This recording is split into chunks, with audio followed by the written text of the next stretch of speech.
이 주간은 예수님이 걸어가셨던 그 십자가의 여정을 우리가 돌아보면서 그 의미가 무엇인지 그리고 그걸 내게 적용하는 그런 주간이 되기 바랍니다. 그래서 여러분들이 그게 이제 회복되어질 때 그 사랑의 내용을 또 다른 사람에게 전달할 수 있는 그런 전도의 시작이 되는 주간이 되시길 바랍니다. 이제 예수님께서 예루살렘에 입성하시고 이제 성전을 정화하시며 종교 지도자들과 논쟁하고 또 제자들에게 가르치셨습니다. 그리고 이제 오늘은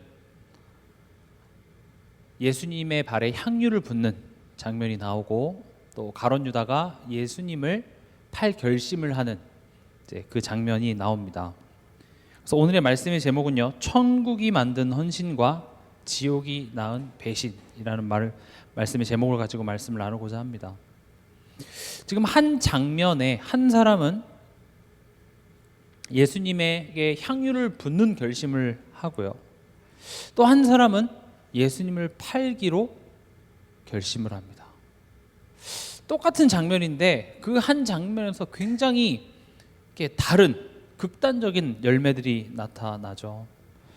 그 배경은 한 사람은 천국을 누렸고 또 한 사람은 지옥을 누렸다기보다는 지옥 같은 삶을 살았겠죠. 여기서 천국은 무엇이냐? 천국은 죽어서 가는 천국도 있고 또 어렸을 때 천국은 사자들과 뛰놀고 좋아하는 것으로 가득한 곳 이렇게도 설명이 또 들었긴 했지만 천국은 하나님의 은혜와 사랑을 누리는 곳입니다. 하나님의 은혜, 하나님의 사랑을 누리는 데 있어서 방해함이 없는 곳이 천국입니다. 그럼 지옥은 뭘까요? 이런 하나님의 은혜가 없는 곳이 지옥이 됩니다. 그래서 물 한 방울에 하나님의 은혜도 없는 것, 그게 지옥이죠. 우리는 이 땅에 살아가면서 얼마나 큰 하나님의 은혜 속에 살아가고 있는지를 우리는 잊고 살 때가 많습니다. 나를 구원해 주시고 나를 자녀 삼아 주셨다까지 가지 않아도 오늘 아침에 뜨는 해와 공기와 요즘 막 벚꽃이 이제 한창 폈다가 이제 지기 시작하죠. 너무 아름다운 이런 모든 자연들, 사실 이것은요 신자뿐만 아니라 불신자들에게도 동일하게 허락된 하나님의 은혜입니다. 우린 그 하나님의 은혜 속에 살아가고 있습니다. 내가 하나님의 은혜 속에 살아가고 있다는 사실을 아는 사람은 감사하게 되어 있습니다. 그것이 천국같이 사는 삶입니다. 천국같이 살다가 영원한 천국으로 가는 것. 그 천국같이 사는 사람의 삶 속에서는요 이런 헌신들이 나올 수 있습니다. 근데 그런 큰 은혜와 사랑이 없는 사람은요 똑같은 사건 앞에서 이 아까운 것을 어떻게 예수님한테 부을 수 있어? 이거 가난한 사람 도와줬으면 좋았을 텐데. 가룟 유다는 그 중에서 이제 예수를 팔 생각을 하게 되는 것이죠. 결국 그 배경에는 천국과 지옥, 다시 말하면 하나님의 은혜와 사랑을 아는 자와 모르는 자, 그 안에 사는 자와 그 바깥에 있었던 자로 나뉜다는 것이죠. 첫 번째로요, 한 여인의 헌신입니다. 고난주간이기 때문에 여러분들이 이 말씀을 들으시면서 내 스스로에게 계속 질문해 보시기 바랍니다. 이 여인은요 예수님의 머리에 매우 귀한 향유를 붓습니다. 요한복음에 보면 300데나리온 정도 됐다고 합니다. 그러니까 300데나리온이 얼마 정도 가치냐? 1데나리온이 이때 당시에 그냥 평범한 노동자의 하루 임금이었습니다. 그럼 300일치의 일당이 되니까 제가 계산해 보니까 지금으로 따지면 한 3, 4천만 원 정도 되는 큰 돈이죠. 어쩌면 이 여인에게 있어서는 전 재산이었을 수도 있습니다. 그러니까 지금처럼 이렇게 은행이 있거나 돈을 어떻게 안전하게 보관할 수가 없었잖아요. 그러니까 금붙이나 이런 걸 여인이 가지고 있으면 어떻게 해요? 누가 뺏어갈 수도 있겠죠. 이때 무슨 경찰이 있었겠습니까? 힘든 사람한테 뺏길 수도 있으니까 이때 당시에 많은 여인들이 이런 향유는 이렇게 큰 통에 담기는 게 아니라 향수 같은 거거든요. 그러니까 작은 그 귀한 그릇에 이렇게 담겨져 있으니까 이걸 딱 내가 가지고 있으면은 이제 나중에 이걸 결혼할 때 쓴다든지 어쨌든 나의 전 재산이에요. 지금으로 따지면 안전 자산인 거죠. 누구한테 들키지도 않고 부피가 크지 않아서 쉽게 가지고 다닐 수 있는. 지금 이 여인은요, 이 향유가 남아 돌아서 남는 것 중에 하나 예수님 드릴까가 아니라 이 여인에게 있어서는 이 향유가요 가장 귀한 것이었습니다. 누군가를 위해서 가장 귀한 것을 줬다라는 것은 그 사람에게 있어서 최고의 가치를 발견했다 이거죠. 그래서 이렇게 프로포즈 할 때 이렇게 다이아몬드 반지 이렇게 주잖아요. 최고의 가치를 내가 당신에게서 발견했습니다 라는 의미죠. 그럼 여러분들도 한번 질문해 봤으면 좋겠습니다. 나는 예수 안에서 최고의 가치를 발견했는가? 하나님은 여러분들을 최고의 가치로 여겨주시고 계십니다. 여러분들을 위해서 예수님이 십자가에 죽습니다. 그게 우리의 가치입니다. 하나님은 여러분들을 최고의 가치라고 생각하는데, 그렇다면 나는 하나님을 어떤 가치로 생각하고 있는지 질문해 보시기 바랍니다. 결국 그 하나님의 가치를 깨닫게 하는 것은 하나님의 은혜와 사랑을 알면 알수록 우리는 그 가치를 알게 되고, 그 가치를 안다라는 열매들이 헌신으로 나타나게 되더라는 것이죠. 그러니까 하나님께서는 이런 부분들 자꾸 시험하십니다. 아브라함한테도 뭐라고 얘기합니까? 가장 귀한 것 내놔봐 얘기하죠. 네가 사랑하는 독자 이삭을 바치라고 이야기합니다. 시험은요 탈락시키기 위해서 하는 게 아닙니다. 무슨 그 TV나 이런 데서 보면 이렇게 서바이벌 프로그램에서 탈락시키기 위해서 시험이 있는 것이 아니라, 시험은요 점검하고 배우게 하기 위한 것입니다. 자라나게 하기 위해서, 지금 내 현재 위치를 알게 하고 거기서 더 앞으로 나아가기 위해서 시험이라는 것을 허락하시는 것이죠. 하나님은 아브라함한테 이삭을 바치라라고 이야기하면서 뭘 깨닫게 하고 싶으셨냐? 그 아들을 준 사람이 누구지? 나야. 그 아들을 데려갈 수 있는 사람도 나야. 그런 내가 너의 인생과 함께 하고 있어. 그런 내가 너의 하나님이 돼주겠다고 얘기하고 있어. 너는 그 가치를 알고 있니? 여러분들에게 이 고난주간이 그 가치를 아는 시간이 되시길 바랍니다. 근데 문제는 자꾸 우린 이 시험에서 잘못된 정답을 자꾸 찍더라는 것이죠. 그러니까 하나님이 시험에 떨어져서 복을 안 주는 게 아니라 참된 복이 무엇인지를 모르고 자꾸 이상한 거를 찝으니까 하나님께서는 그거 아니야 이렇게 얘기하는 겁니다. 어린애한테 삼촌이 5만 원짜리 한 장이랑 그다음에 어린애가 좋아하는 그 하츄핑인가요? 뭐 요즘 그 핑 그 카드랑 2개를 놨어요. 여러분은 어떤 걸 선택하시겠어요? 삼촌이니까 그 여자애한테 너가 고르는 거 줄게. 5만 원짜리 하나, 하츄핑 카드 하나. 그럼 여자애 뭐 골랄게요? 요즘에 영악해서 돈을 고르더라고요. 돈. 이건 몇 개를 살 수 있다는 걸 아니까요. 근데 우리의 모습은요, 돈을 골라야 되는데 뭘 골라요? 빨갛고 파랗고 막 이렇게 눈에 띄는 그걸 이렇게 딱 고르는 거죠. 하나님의 시험은요, 그 안에 엄청난 가치가 있다고 지금 얘기하고 싶으신 것입니다.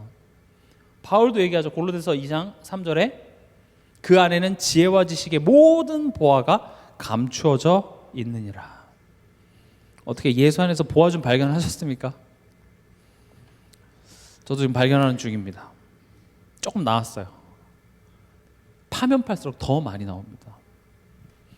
바울은요 또 뭐라고 얘기합니까? 빌립보서 3장 7절에서 8절에 내가 전에 유익하다고 여겼던 모든 것들을 그리스도를 위해서 다 해로 여겼대요. 배설물로 여겼다고 합니다. 예수를 아는 지식이 가장 고상하기 때문이라. 저는 이 고백이 이번 고난주간에 여러분들의 고백이 되시기 바랍니다. 아, 예수가 참 좋구나. 오늘 하루도 내가 얻고자 하는 것을 얻기 위해서 낑낑대면서 살았던 하루예요. 그게 필요 없다는 얘기가 아닙니다. 그거 안 주겠다는 얘기가 아닙니다. 지금 너에게 가지고 있는 것이 세상에서 가장 귀한 것이라는 사실을 알지 못하고 살아가기 때문에 하나님은 그것을 깨닫게 하시기 위해서 때로는 내가 놓지 못하는 것을 빼앗아 가기도 합니다. 안 준다는 게 아닙니다. 그것을 통해서 진짜 가치 있는 것이 무엇인지 알도록. 그래서요, 신앙생활은요, 이 가치를 알아가는 여정입니다.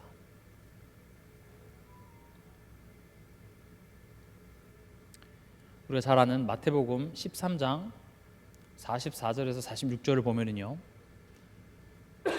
두 가지 이야기가 나옵니다. 첫 번째는 제가 읽어보겠습니다. 천국은 마치 밭에 감추인 보화와 같으니 사람이 이를 발견한 후 숨겨두고 기뻐하며 돌아가서 자기의 소유를 다 팔아 그 밭을 사느니라. 이게 첫 번째입니다. 또 두 번째, 또 천국은 마치 좋은 진주를 구하는 장사와 같으니 극히 값진 진주 하나를 발견하매 가서 자기의 소유를 다 팔아 그 진주를 사느니라. 지금 이 천국 비유에 두 가지 공통적으로 들어간 내용이 뭐냐? 자기 소유를 다 팔아가 들어갑니다. 이 말은 여러분들 소유 다 파십시오 이 얘기를 하고자 하는 게 아닙니다. 지금 44절에도 보면 자기 소유를 다 팔아서 뭘 했다는 거예요? 밭에 보화가 감춰져 있기 때문에 적어도 내가 가진 소유보다 밭에 있는 것이 더 값지다라는 걸 알았다라는 것에 포인트가 있겠죠. 또 두 번째는 뭡니까? 좋은 진주를 보는 눈이 있었어요. 적어도 저 진주는 내가 가진 거 다 판 것보다 더 가치 있다라는 것을 볼 수 있는 안목이 있었기 때문에 팔았다는 거죠. 그게 천국이래요. 죽어서 가는 천국을 예수님은 자세하게 얘기하는 것이 아니라 이 땅에 살아가면서 우리가 누릴 천국에 대해서 이야기하고 계십니다.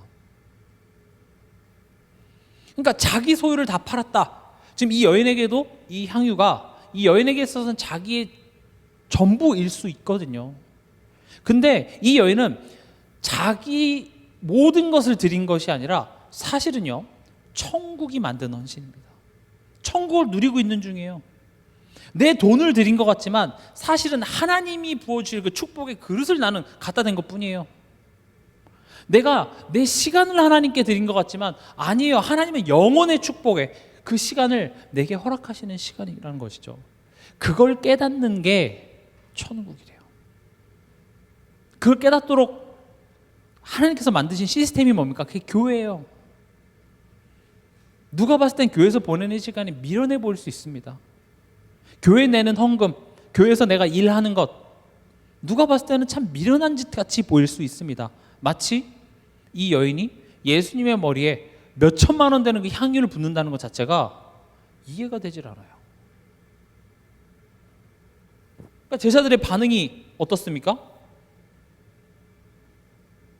8절에 보면 그렇구나, 믿음 좋구나, 이런 반응이 아니라 제자들이 보고 분개하여 이르되 무슨 의도로 이것을 허비하느냐, 이렇게 돼 있죠.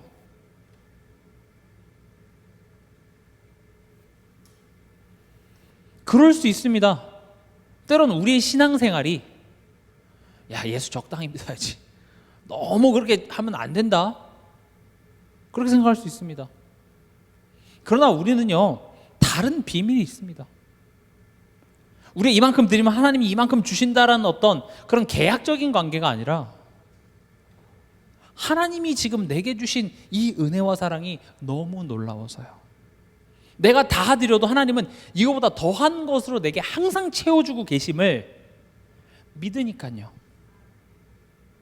그래서 교회에서 하는 헌신은요, 특권입니다. 교회에서 내가 드리는 헌금은요, 특권입니다. 그 축복을 아는 자만이 누릴 수 있는 축복이에요. 그래서 저는 그 헌금을 이렇게 싸게 하고 싶지 않아요. 정말 아는 자만 하시기 바랍니다. 교회 선신하십시오. 저는 이런 말 솔직히 별로 하고 싶지 않아요. 왜냐, 아무나 하면 안 돼요. 교회는 기부 대상자가 아닙니다. 정말 하나님의 은혜와 사랑을 아는 자의 고백으로, 이 교회는 돌아갑니다. 부족하면 하나님이 채워주실 것입니다. 아, 우리 교회가 불쌍한데 내가 뭐라도 좀 해야지, 그런 마음 가지지 마십시오. 특권입니다. 내가 교회에 와서 청소를 하고 봉사를 하고 그런 작은 것들이요, 특권이에요. 마치 지금 이 여인의, 내가 예수님께 더한 것도 드리고 싶지만 내가 가진 게 향유거든요. 그걸 드린 거예요. 드렸더니 복 받았다, 이게 아니라 천국을 누렸어요. 너무 놀랍고 감사해서 그게 만들어낸 거예요. 이 여인은 이 향유 드리고 심각한 경제고에 시달리다가 죽었습니다, 이런 말 있을까요? 없죠. 예수님 뭐라고 했습니까? 복음이 전파되는 곳에서 이 여자가 행한 일도 말하여 그를 기억하리라 하시니라. 엄청난 축복을 받았습니다.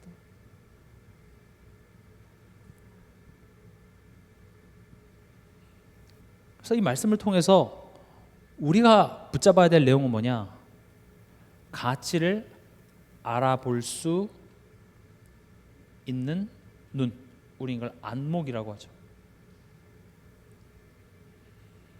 안목이 있어야 됩니다. 볼 줄 알아야 됩니다. 질문해 보시기 바랍니다. 나는 정말로 가치를 알아볼 수 있는 눈이 있나? 그 눈이 있냐 없냐를 점검할 수 있는 가장 쉬운 방법은 뭐냐? 내가 어떤 것에 나의 시간과 에너지를 많이 쓰는가가 결국 내가 가장 가치 있다고 생각하는 것입니다. 이 시간과 에너지를 자본주의에선 돈이라고 표현합니다. 여러분들이 아침에 일어나서 출근해서 하루 종일 나의 시간을 또 나의 힘을 그 회사를 위해서 일하고 거기에 대한 가치로 받아오는 게 뭐예요? 돈이에요. 여러분들이 열심히 일해서 번 돈을 어디에 많이 쓰십니까? 이게 내가 가치 있다고 여기는 것이에요. 한번 점검해 보시기 바랍니다. 절대 오해하지 마십시오. 여러분들이 번 돈 다 교회 내십시오, 이런 얘기가 아니에요. 지금 하나님이 이렇게 얘기하는 거예요. 대부분 우리가 쓰는 그 경제 돈을 어디 쓰는지 보면은요, 사실 그렇게 의미 있는 데 쓰여지는 게 별로 없어요. 먹고 자고, 먹지 말라는 말이 아니라 결국 이게 뭔가 채워지지 않는 것들, 나의 결핍들을 채우기 위해서 그런 돈들을 쓰는데, 사실 그 하나님이 채우실 수 있거든요. 근데 우린 그걸 돈으로 해결하려고 한다고요. 더 많이 가지고, 더 좋은 거 가지고, 더 편히 내가 하면 나아질 거라고 생각해요. 예전에 그 20년대인가요? 세탁기가 처음 발명됐을 때, 그 가전샵 앞에서 이렇게 세탁기를 광고하니까 이제 여자들이 지나가면서 빨래를 대신해 준다고요? 막 호호 웃으면서 지나가요. 빨래를 대신해 줍니다. 그럴 수 있어요? 지금 우린 당연하잖아요. 빨래를 기계가 대신해 준다는 건 너무 당연한 거죠. 전 식기세척기도 한동안은 좀 받아들여지지 않았어요. 그래서 미국의 특징이 뭐냐? 아시아인들 집에 가면요, 식기세척기를 사용하지 않고 그냥 하나의 찬장으로 써요. 왜냐면 손으로 이렇게 뽀더덕 이렇게 돼야 우리는 깨끗하게 씻는다고 생각하지, 식기세척기에 돌려서 먹는다? 뭔가 좀 찜찜하죠. 근데 요즘 너무 좋잖아요. 그러니까 세탁기가 있으면, 예전에 여자들이 다 그걸 세탁을, 손빨래를 다 했었어야 되는데 그 세탁하는 시간 그럼 뭐 해요? 인생을 즐기세요. 그게 광고였어요. 그때는 꿈만 같았죠. 하루에 애기들 빨래하는 그 시간들이 얼마나 많겠어요. 지금처럼 뭐 상하수도가 좋지도 않았을 뿐더러 추운 그 겨울에 막 했었어야 되는데, 그럼 그 세탁기만 있으면 이제 내 인생이 참 좋겠잖아요. 근데 그 옆에 남편이 뼈 때리는 얘기를 합니다. 세탁기가 우리를 위해서 일해 주겠지만 우리는 이제 그 세탁기 회사를 위해서 일해야 됩니다. 세탁기를 살려면 어떻게 해야 돼요? 돈이 필요하죠. 그럼 그 돈 주기 위해서 어떻게 해야 돼요? 난 더 열심히 일해야 돼요. 그게 아이러니한 겁니다. 우리의 삶이 지금 인류 그 역사 중에 그 어느 때보다도 가장 편하고 가장 좋거든요. 어떠십니까? 삶이 너무 좋습니까? 이상하게 많은 것들이 우리의 삶을 대신해 주고 있는 것들이 되게 많습니다. 요즘에 이제 AI, 인공지능이라고 해서 정말로 많은 것들을 해주고 있는데, 그럼 여러분들의 삶이 굉장히 여유가 있어야 되거든요. 어떠신가요? 10년 전, 20년에 비해서 지금 훨씬 삶이 윤택해졌습니까? 이상하죠? 오히려 이제 내 삶을 편하게 해주는 그런 장비들을 사기 위해서 나는 돈을 더 벌어야 돼요. 웃기죠? 나 편하게 해주는 서비스를 받기 위해서 돈을 더 벌어야 돼요. 하나님이 지금 얘기하는 거 바로 그겁니다. 돈을 벌지 말라, 돈 딴 데 쓰지 말라, 그게 아니라 지금 너는 무엇이 가치 있다고 생각하니? 나의 시간을 지금 어디에 많이 쓰고 있니? 여러분들은 아주 오늘 훌륭한 선택을 하신 겁니다. 지금 이 순간에 뭐 어쩔 수 없이 직장 때문에 못 오시는 분들도 계시겠죠. 그러나 그게 아니라 얼마든지 올 수 있었음에도 불구하고 내가 다른 선택을 하고 있다면 내겐 안목이 없는 겁니다. 그러나 저는 안목 없기 때문에 벌 받으세요 이런 이야기를 하는 게 아니라, 하나님은요 이것을 주기에 원하십니다. 우리에게 그 안목을 띄워주길 원하세요. 그래서 이 안목을 키우는 가장 좋은 방법이 뭐냐? 시행착오입니다. 이 시행착오 겪는 시간, 사실 이게 답입니다. 제 친구 중에 옷을 잘 입는 친구가 있습니다. 너는 어떻게 그렇게 옷을 잘 입어? 많이 샀대요. 딴 방법이 없습니다. 내 몸에 또 뭐 어떤 색깔이 나에 맞는지 많이 사봤대요. 사서 맞지도 않고 안 이쁜 옷들을 많이 사다 보니 옷을 볼 수 있는 원단도 보고 이게 좋고 그 눈이 내게 생겼다더라는 거죠. 하나님은요 우리 삶 속에 어떤 좋은 것을 줘도 알아보지 못하기 때문에 그것을 볼 수 있는 안목을 키우시길 원합니다. 그래서 때로는 우리가 세상의 것들 막 집착하고 할 때 하나님께서는 그게 답이 안 된다는 것을 깨닫게 하십니다. 또 헛된 결핍, 내가 생각하는 불행한 이유입니다. 요 문제만 해결해 주시면, 내 인생이 요것 때문에 난 불행해. 내 자녀 문제, 내 남편 문제, 내 아내 문제, 건강 문제, 요것만 해결해 주시면 굉장히 굉장할 것 같죠? 이런 것들이 답이 되지 않는구나. 때로는 하나님이 이걸 응답을 안 해주신다고 생각할 수 있습니다. 그러나 하나님께서는 지금 너에게 가장 가치 있는 것이 있고 너는 그걸 못 알아보고 있어. 그래서 너는 기뻐할 수 없는 거야. 그래서 너는 감사가 없는 거야. 내가 뭘 더 안 줘서가 아니라 지금 너가 가지고 있는 것이 무엇인지 몰라서 그래. 그러니까 오늘 이 향유를 예수님께 부었던 이 여인은 그것을 알았기 때문에 더한 것도 할 수 있었어요. 근데 그것을 몰랐기 때문에 제자들은 예수님과 그렇게 일거수일투족을 다 따라다니면서도 이상한 소리를 하게 되는 것이죠. 하나님만이 채울 수 있습니다. 우리의 결핍은 하나님만이 채울 수 있습니다. 여러분들의 불안 하나님만이 채울 수 있습니다. 돈을 가지고 안심받으려고 하지 마세요. 오래가지 않습니다. 사람으로 통해서 안심받으려고 하지 마세요. 하나님만이 채울 수 있습니다. 인간은 하나님과 함께 살도록 지어졌습니다.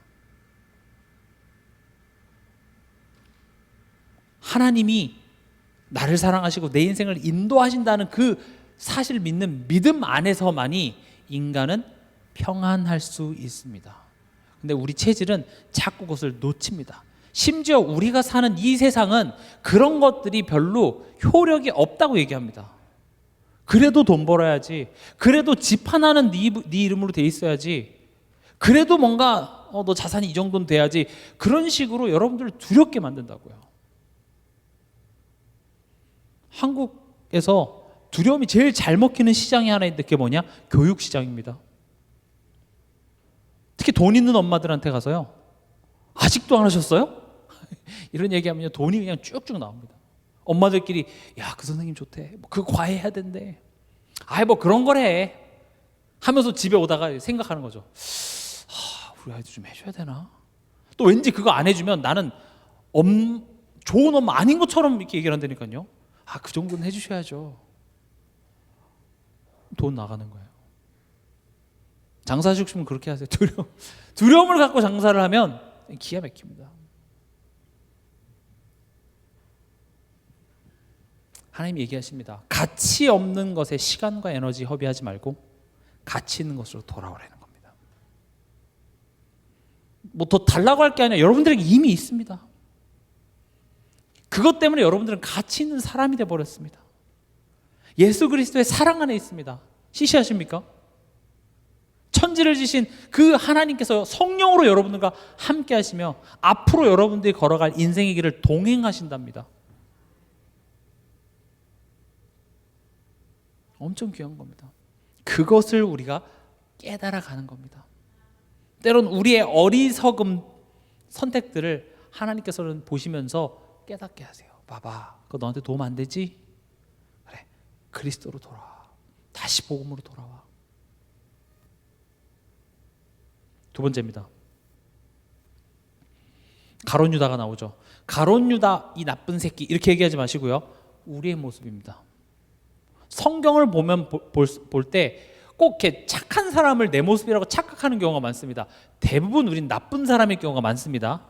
우리가 바리새인이고 우리가 유대인이고 우리가 예수님을 못 박으라고 고함 질렀던 그 사람이 나였으며 내가 가장 나쁜 놈이라니까요. 그렇게 보면 성경 아주 정확하게 보는 겁니다. 이 가룟 유다의 배신입니다. 지금 이 성경의 흐름을 보면 향유를 부었어요. 그리고 갑자기 14절에 가룟 유다라는 자가 대제사장들에게 가서 말하되 내가 예수를 너에게 넘겨주리니 얼마 주려느냐 하니 그들이 은 30을 달아주거늘 그가 그때부터 예수를 넘겨줄 기회를 찾더라. 왜 갑자기 배신할 생각을 했을까요? 생각을 한번 해봤습니다. 제가 아마 유다는요 지금 예수님의 그런 모습이 기대와 달랐습니다. 유다는 뭘 기대했냐? 좀 현실적이고 정치적인 어떤 그런 메시아가 예수님이 되셔서 이제 막 로마도 막 무너뜨리고 해서 한 자리 차지해서 그게 내게 유익을 줄 거라고 생각했어요. 그래서 예수님을 따른 거예요. 뭐 로마 황제까지는 아니더라도 이스라엘의 왕쯤 되면 거기에 12 제자 중에 한 사람 나에게 그래도 한 시나 도 정도는 하나 떼어주지 않을까요? 한 자리쯤은 주지 않을까요? 또 돈을 관리했던 게 가룟 유다였거든요. 적어도 그 돈 관리하는 그런 직책 정도는 주지 않을까? 근데 지금 예수님 자꾸 뭐라고 얘기합니까? 자꾸 죽는데. 지금 이 장에 보면 이틀 뒤에 나는 십자가에 죽을 거다 이렇게 얘기하니까 불안한데. 그래서 지금 가룟 유다가 뭐 한 거예요? 야, 썩은 동아줄 언제까지 붙잡고 있냐? 예수님 지금 썩은 동아줄이다. 갈아타자. 그러니까 유대 사회에서 대세가 누구예요? 가장 권력 있는 게 대제사장이에요. 처음에는 예수님이 막 기적도 베풀고 뭔가 좀 잘 나가는 게 거의 붙었다가 아닌 것 같거든. 내가 생각하는 기대와 지금 예수님이 다른 방향으로 가니까 그래, 내가 대제사장들한테 이거 넘겨주고 그리고 내가 여기서 다시 또 한자리 하자.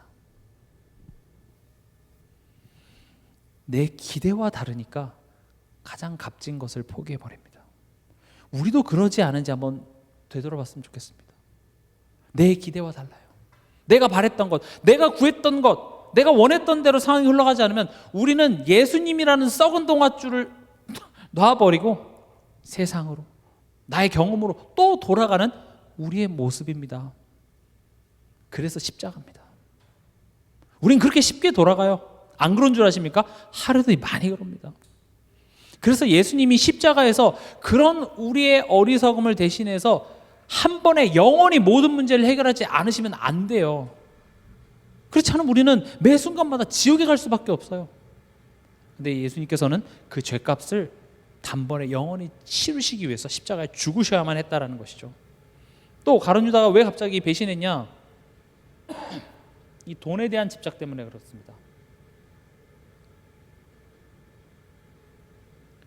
요한복음 12장 4절에서 6절에 보면 지금 오늘 본문에는 제자들이 얘기한 것처럼 나오지만 또 요한복음 12장에는 가룟 유다가 이렇게 얘기합니다. 제자 중 하나로서 예수를 잡아줄 가룟 유다가 말하되 이 향유를 어찌하여 300데나리온에 팔아 가난한 자들에게 주지 아니하였느냐 하니 이렇게 말하면 가난한 자들을 생각함이 아니요 그는 도둑이라 돈꾀를 맞고 거기 넣은 것을 훔쳐가미러라.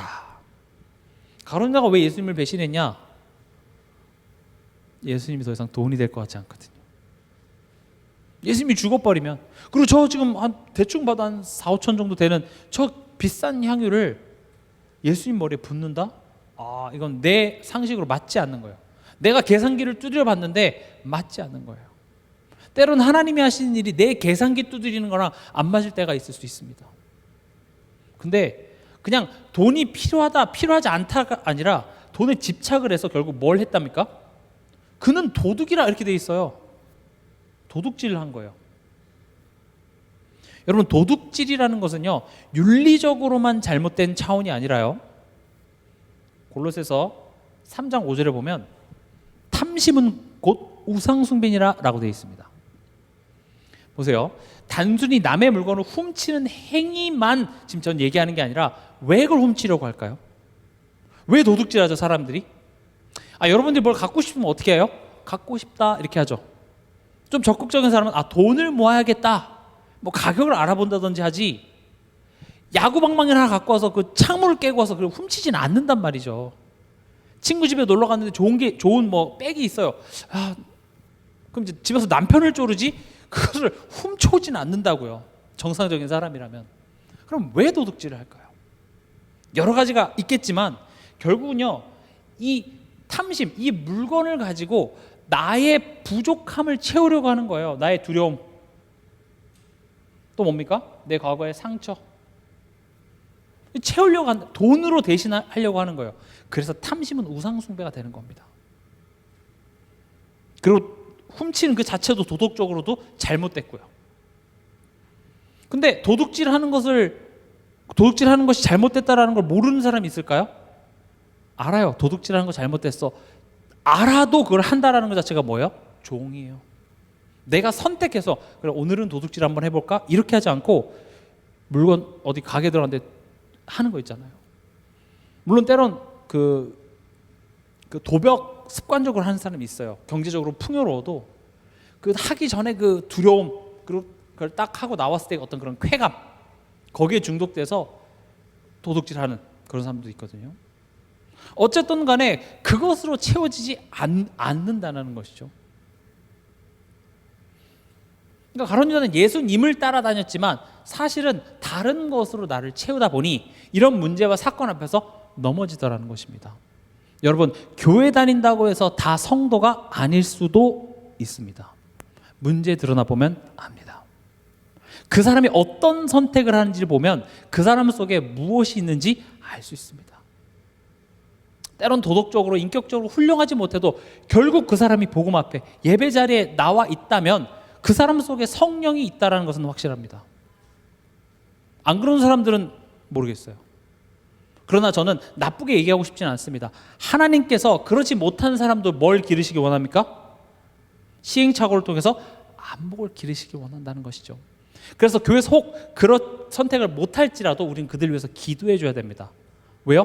내가 안목이 있어서 선택받은 것이 아니라 하나님이 날 택하셔서 내게 안목을 길러주셨듯이 지금은 아직 그런 안목이 없어서 좋은 선택을 하지 못한다 할지라도 우리는 그들을 미워하거나 비난하거나 우리보다 낮게 보는 것이 아니라 기도해 줘야 돼요. 나도 하나님의 은혜 받으니까 이렇게 좋은데 저 사람에게도 이 은혜가 임하길 우린 같이 기도해 줘야 되는 것이죠. 그리고 또 아마 가룟 유다는 이 자존심이 더 건드려졌을 수도 있습니다. 사람들 많은데 예수님이 지금 꼽을 주잖아요. 그러니까 요즘 애들 말로 긁혔다 그러거든요. 긁혀가지고 교회 안에서 이런 경우도 참 많습니다. 성도들끼리나 뭐 또 이렇게 메신저와 성도 관계 속에서 뭔가 내 자존심이 확 긁혀버리면요, 뭐 성경이고 뭐고 없습니다. 근데 말씀 앞에서요, 나의 그런 부족함이, 연약함이 드러나는 것은 매우 유익합니다. 저 사람이 나를 무시한다라고 생각하지 마시고요, 하나님이 나의 부족함을 드러내신다라고 생각하면 기분 나쁠 일이 없죠. 우리는 하나님 앞에 부족합니다. 맞아, 나 부족해. 그래, 나 하나님 앞에 완벽하지 않아. 그래서 하나님이 나를 치유하시고 나를 세우시기 위해서 이 사건을 허락하셨네. 기분은 안 좋을 수 있어요. 사람이라서. 자존심은 상할 수도 있다고요. 그러나 자존심 때문에 예수님을 버리진 말아야죠. 근데요, 결국은 가룟 유다가 배신한 이유는요, 누가복음 22장 3절에 보면 12 중에 하나인 가룟신이란 부르는 유다에게 사탄이 들어가니 이렇게 되어 있습니다. 또 요한복음 13장 2절에 보면 마귀가 벌써 시몬의 아들 가룟 유다의 마음에 예수를 팔려는 생각을 넣었더라. 사단입니다. 뭐 여러 가지 얘기했지만 결국 그 배후에 누가 있어요? 사단입니다. 이 불신자에게 있어서는 당연히 그 사람을 아예 장악해버리고요, 신자에게 있어서는 그 마음에 생각을 집어넣습니다. 어떤 생각을 집어넣습니까? 하나님 믿지 못하는 생각. 불신자에게는 하나님 믿지 못하게 해요. 그러나 신자에게 있어서는 그래, 믿었어. 그러나 그게 어떤 가치인지를 깨닫지 못하게 해요. 별거 아니잖아. 꼭 기억하시기 바랍니다. 그러나 이 사단을 우리 힘만으로는 이길 수가 절대 없습니다. 그래서 십자가입니다. 그래서 십자가입니다. 나를 위한 십자가입니다.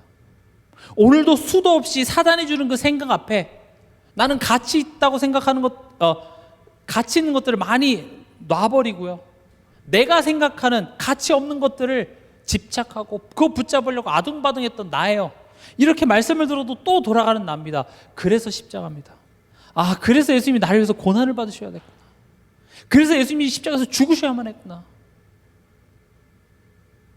왜 나를 위해서 죽었죠? 왜요? 내가 뭘 잘했다고요? 앞으로도 그렇게 잘할 것 같진 않아요. 왜요? 날 사랑하신대요. 그게 구원받은 자의 힘이에요. 하나님이 나를 사랑하시구나. 그 사랑이 나를 하나님을 찬양하게 하고, 그 사랑이 예배 나오게 하고, 그 사랑이 헌신하게 하고, 그 사랑이 내가 복음 전하게 하고, 그 사랑이 내가 또 후대들을 키우게 하는 원동력이 된다니까요. 제가 언젠간 한번 이거 할 건데, 교회 일이 헌신하는 게 부담이 되십니까? 사실은 힘이 없어서 그래요. 힘이 없으니까 부담스러운 거거든요. 근데 대부분의 힘을 어디다 쓰냐? 불필요한 거에 힘이 다 빠져요. 마치 이런 거랑 똑같아요. 친구들이랑 노느라 숙제 못 하겠어. 뭘 줄여야 됩니까? 뭘 줄여야 되겠어? 엄마, 나 친구들이랑 노느라 너무 힘들어서 오늘 학원 못 가겠어. 친구들이랑 노는 걸 줄여야죠. 근데 우리가 삶 속에서 사실은 불필요한 에너지, 걱정하느라, 염려하느라 내 에너지를 다 허비하니까 교회에서 이제 뭐 이렇게 한다 그러면 이제 하기 싫은 거예요. 힘부터 빠져요. 그럼 뭐부터 해야 되겠습니까? 내 삶 속에 힘을 빼앗아가는 것부터 막기 시작해야겠죠. 힘을 얻으시기 바랍니다. 그리고 뭘 채워야 돼요? 그리스도의 사랑으로 가득 채워야 돼요. 계속 내 영혼에 들려주세요. 힘이 나실 것입니다. 그 사랑이 나를 움직이게 할 것입니다. 그 사랑이, 나는요 입이 둔해서 전도도 못하는데 그 사랑이 어느덧 보니까 내가 누군가에게 복음 전하고 있는 내 모습도 바라보게 될 것입니다. 말씀을 맺겠습니다. 히브리서 2장 14절에서 15절. 예수님이 우리와 같은 육신의 몸을 입고 죽으신 이유는 죽음을 통하여 죽음의 권세 잡은 자 마귀를 멸하시고, 이 죽음의 두려움에 종되었던 우리를 해방하시기 위해서 예수님은 죽으신 것입니다. 지옥이었던 우리의 삶에 빛을 비추시고 천국의 삶을 시작하시기 위해서 예수님은 그렇게 고난을 받으시고 십자가의 여정을 가신 것입니다. 그 십자가의 열매가 우리 안에 이미 맺혀져 있다는 사실에 여러분들이 감사하는 밤이 되길 바랍니다.